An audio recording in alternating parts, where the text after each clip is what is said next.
Now, let's say we have a ketone with an adjacent alpha carbon with hydrogens. We can actually halogenate this hydrogen underneath normal conditions, meaning that if we add X2 to the system, we will naturally begin to substitute the hydrogens on the alpha carbon to give us the halogen. We will do this until we've replaced all the hydrogens. The mechanism is going to differ depending if you're working under basic or acidic conditions, but the end result is going to be the same. And again, this acidic and basic conditions, the acid and the base here are acting as a catalyst. This reaction is autocatalytic. Because these hydrogens are automatically acidic, it will do it without any help. But you're definitely going to make the reaction go faster if you have acidic conditions or basic conditions to kind of promote it. So what's going to happen? Well, if we're underneath basic conditions, we're going to abstract a hydrogen from our alpha carbon.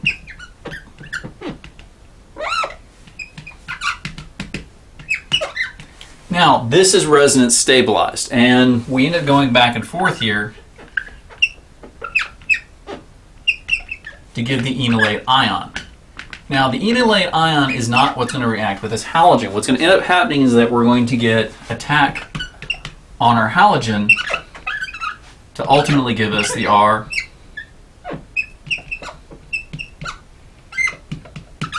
to give us the halogenated ketone.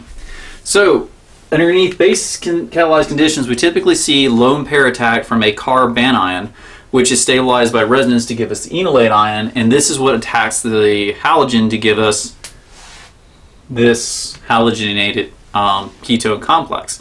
Now, what we also form and what's not being shown here is HX. So our base, depending on what it is, may give up the hydrogen that it removed from this carbon to give us HX. So as you can see, because now it's creating acid, it's going to catalyze itself. Now, under acidic conditions, the first thing we're going to do is protonate our ketone. And this is going to undergo tautomerization to give us the enol. Now the enol is going to attack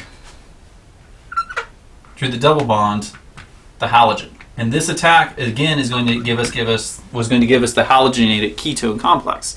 So underneath base catalyzed conditions, the way we undergo an attack of the halogen here is to create the double bond. And this double bond is going to act like a Lewis base, attack the halogen, and give us back this with a little bit of rearrangement to give us back to the ketone.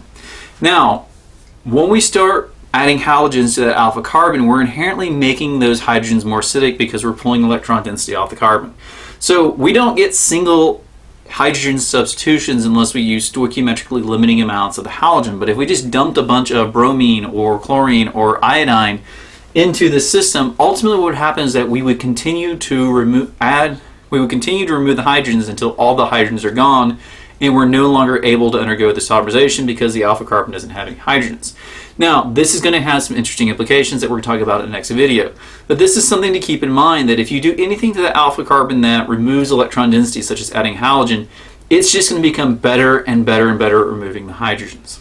So this is how we can halogenate the alpha carbon of a ketone using an enolate tautomerization.